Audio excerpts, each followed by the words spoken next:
Perkenalkan, nama saya Siti Polia Walia dari Prodi Teori Semester 5, ingin menjelaskan tentang plagiarisme, dan rekan saya bernama Rahmawati. Langsung saja, definisi plagiarisme. Plagiarisme berasal dari dua kata Latin, yaitu berarti plagiarius, penculik, dan plagiare yang berarti mencuri. Menurut Random House, plagiarisme didefinisikan sebagai penggunaan atau imitasi dekat dari bahasa dan pemikiran penulis lain dan representasi mereka sebagai karya asli seseorang. Hal ini juga dianggap sebagai pelanggaran etika ilmiah dan kekayaan intelektual oleh banyak akademisi.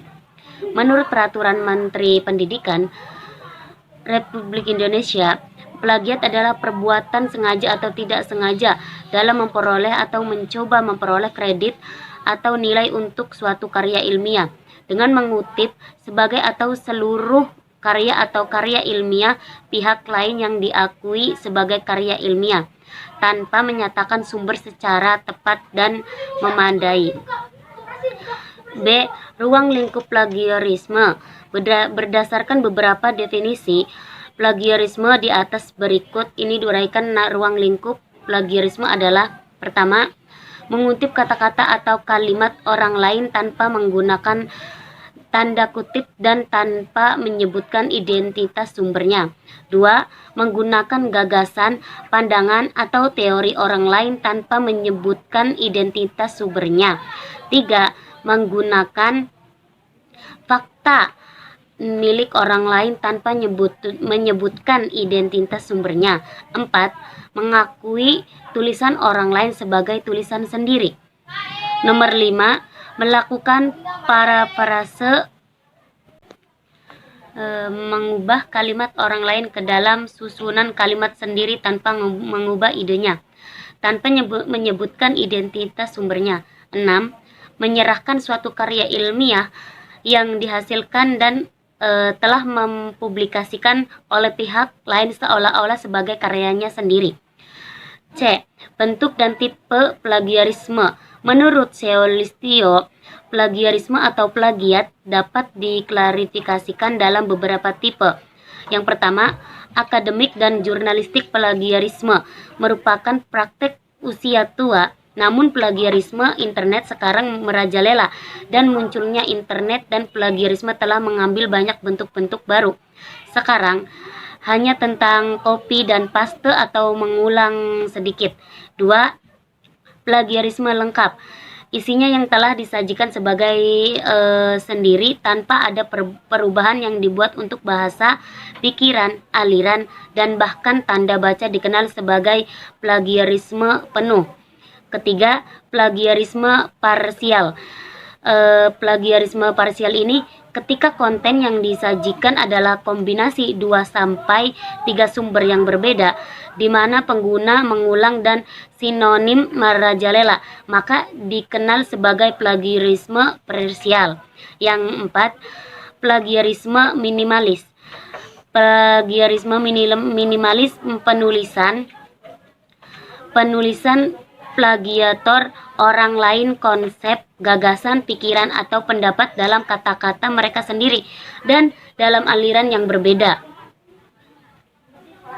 Yang 5, sumber kutipan. Ketika informasi sumber lengkap dengan kutipan disediakan, tidak berjumlah plagiarisme. Namun, definisi sumber kutipan lengkap bervariasi jauh.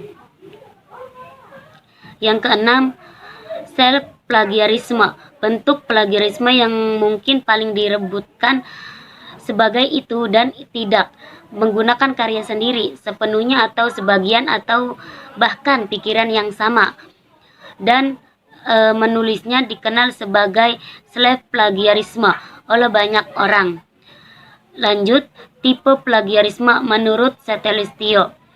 1. Plagiarisme kata demi kata. Penulis menggunakan kata-kata penulis lain persis tanpa menyebutkan sumbernya. 2. Plagiarisme atas sumber. Penulisan menggunakan gagasan orang lain tanpa memberikan pengakuan yang cukup tanpa menyebutkan sumbernya secara jelas. Yang 3. Plagiarisme kepengarangan. Penulisan mengakui sebagai pengarangan karya tulis orang lain. Yang keempat, self plagiarisme.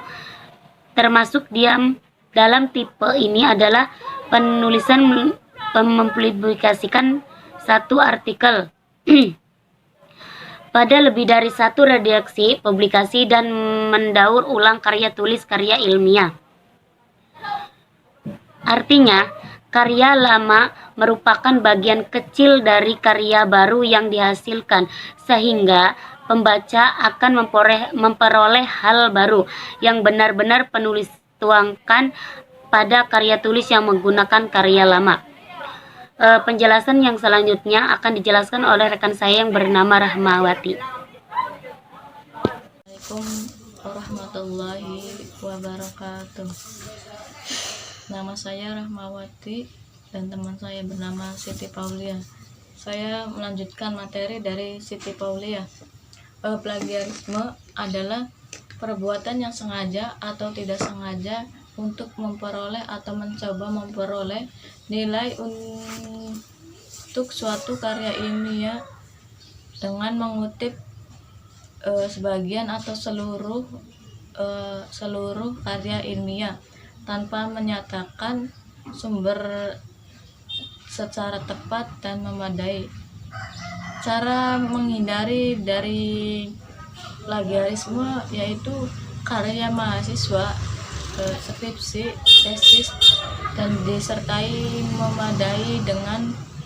memadai dengan surat pernyataan materai. Yang kedua, pimpinan perguruan tinggi kewajiban mengunggah semua karya ilmiah yang dihasilkan di lingkungan perguruan tinggi. Yang ketiga, sosialisasi terkait dengan Undang-Undang Nomor 19 Tahun 2002 tentang Hak Cipta dan Peraturan Menteri Pendidikan Nasional. Terus ada tips menulis plagiarisme. Yang pertama, tentukan buku yang akan dibaca. Yang kedua, sediakan beberapa kertas kecil dan satukan dengan penjepit. Yang ketiga, tulis judul buku, pengarang, penerbit, tahun penerbit, dan jumlah halamannya. Yang keempat, sembari membaca buku, salin ide utama yang akan dapatkan pada kertas-kertas tersebut. Yang kelima, setelah selesai membaca buku, fokus pada catatan. Yang keenam, ketika menulis artikel, maka jika ingin menyertai dari buku yang telah baca, fokuslah pada kertas catatan. Ada beberapa sanksi pada plagiarisme. Yang pertama, Undang-Undang Nomor 20 Tahun 2002 tentang Sistem tentang Pendidikan Nasional, Pasal 25 Ayat 2 dan Pasal 70 mengatur sanksi bagi masyarakat yang melakukan plagiat. Yang kedua, Pasal 25 Ayat 2. Lulusan perguruan tinggi yang karya ilmiah digunakan untuk memperoleh gelar akademik. Yang ketiga, pasal nomor 20. Lulusan yang karya ilmiah yang digunakan untuk mendapatkan gelar akademik. Adapun sanksi-sanksi pada plagiat. Yang pertama, teguran. Yang kedua, peringatan tertulis. Yang ketiga, penundaan pemberian sebagian hak mahasiswa. Yang ketiga, pembatalan nilai. Yang keempat, pemberhentian tidak dengan hormat dari status mahasiswa. Yang kelima,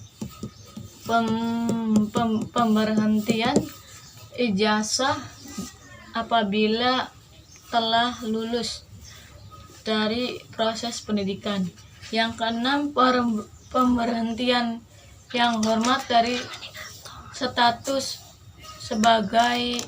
sebagai mahasiswa. Itu kemungkinan dari saya. Kurang lebihnya mohon maaf. Wabillahi taufiq wal hidayah. Wassalamualaikum warahmatullahi wabarakatuh.